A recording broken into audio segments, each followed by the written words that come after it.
Hello, I'm Rachel Bentley, Programmes and Performance Officer in the Service Improvement team. I support project leads in bringing about beneficial change in all areas of our service. Let's take a look at what DWFRS has been up to in the last quarter. There are a number of heath fires during July involving crews from across the south of the service area, as well as neighbouring stations in Hampshire and Isle of Wight Fire and Rescue Service. These incidents demand a high level of resources, so all of our operational station managers have now been trained as wildfire support officers. They bridge the knowledge gap between firefighters and the national tactical advisors and can support incident commanders to resolve wildfire incidents safely and efficiently. We continue to work with Litter Free Dorset, the Dorset Heaths Partnership, our local authorities, and the police to share safety messages about reducing the risks of fires starting in our beautiful countryside. Our education team also visit local schools to deliver advice to young people. Another common incident in the summer months is fires involving farm machinery, fields, and barns.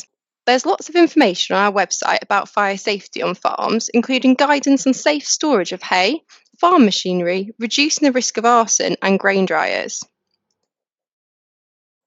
On the evening of the 9th of June, our Service Control Centre received the first of several calls about a landfill site fire in Compton Bassett near Calm.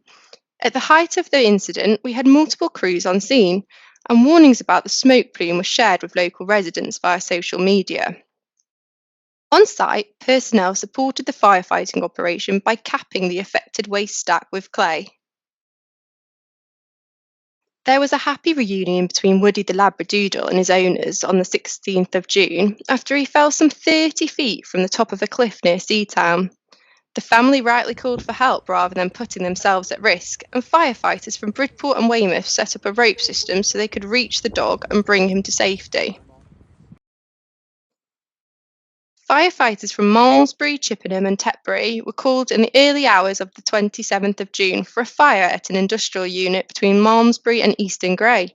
They were able to prevent the fire from spreading to nearby businesses and stables, with one horse led to safety as a precaution. On the 29th of July, a 100-metre safety cordon was maintained by Amesbury and Salisbury firefighters for around 8 hours after an excavator damaged a gas main. Representatives of the local community visited Amesbury Fire Station a few days later to express their thanks. We were called to East Street, Bridport on the 16th of September for a fire in a takeaway kitchen. At the height of the incident, we had 8 fire crews on scene, supported by the aerial ladder platform from Yeovil. The fire started accidentally and spread up to the roof via the extraction system. It's important that our firefighters train in as many different locations as possible, and using real-life scenarios is hugely beneficial. In May, a simulated casualty rescue was carried out in the historic surroundings of Salisbury Cathedral. The exercise involved Salisbury firefighters, a technical rescue team from Poole, and the Ambulance Services Hazardous Area Response Team. The scenario was designed to test the response to a maintenance worker being seriously injured while inside the top of the cathedral spire. Also during May, 10 live fire exercises were held at a building in Boscombe that was made available to us as an off-station training venue ahead of its demolition. Some 120 firefighters from 11 fire stations were able to run real-time training with support from the Service Control Centre.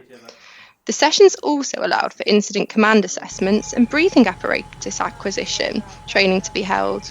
The local community were kept informed about what was happening, and there was some very positive feedback. Since the Grenfell Tower fire, there have been several changes to fire safety legislation, and the Grenfell Tower Inquiry Phase 2 report was published in early September. Fire and rescue services nationally have been working hard and doing all they can to keep high-rise buildings safe for the people who live in them.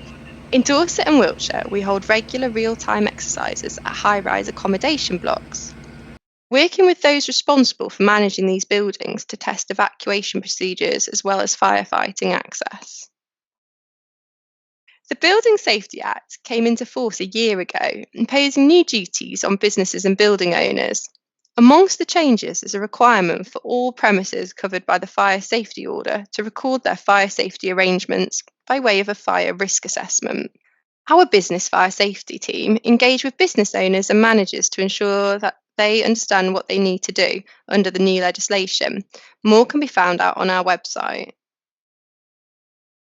During 2023, one third of the kitchen fires attended by the service were in the homes of people aged over 65 and living alone. To combat this alarming statistic, we launched a new Cook with Care safety campaign during the summer. Firefighters have been delivering information leaflets and posters to community locations such as pharmacies, GP surgeries, and post offices. And we've been working with local partners and housing providers to reach the most vulnerable residents. A Making a Difference award has been presented to Alan Boyden, Joint Managing Director of AGN Steelstock, for his ongoing support of Biker Down. This initiative is available to motorcyclists and motorcycle clubs to help bikers stay safe on the roads. It's run by the service in Swindon and Wiltshire, and we support the charity Doc Bike to run courses in BCP and Dorset.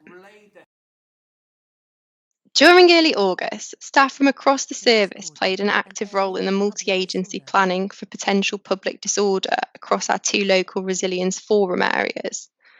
Although the service was well prepared, thankfully the protests proved to be largely peaceful in nature. Following the general election in July, 11 of the 16 members of Parliament whose constituencies fall within our authority area are new in post. The chair of the Fire and Rescue Authority, the chief fire officer, and both operational and corporate staff have been meeting with them to brief them on our work and stress the importance of sustainable funding for our service. We have been supporting Pride events across the summer, taking part in parades right across our service area, and engaging with local people at these celebrations. These events allow us to show support to this community, offer us the chance to understand more of their experiences, and demonstrate how we champion inclusivity. By the end of this year, the service will have 4 new water carriers in operational use. These form a key part of our emergency response to locations which are out of reach of effective water supplies, such as motorways, remote farms, or heathland. The new 10,000 litre capacity vehicles will be based at Bridport, Poole, Royal Wootton Bassett, and Wilton. It's been another busy summer for Open Days, and a big thank you goes to everyone who supported one of the events. Some of the Open Days featured a quiet hour to support visitors who find busy and loud environments a challenge, and these were very well received. Thousands of pounds have been raised for the firefighters charity, and people of all ages have had the opportunity to find out more about their local fire station.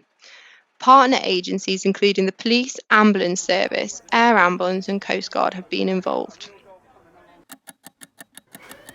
Ahead of the whole-time firefighter recruitment, which went live on the 30th of September, 6 firefighter recruitment experience events were held at Salisbury Fire Station.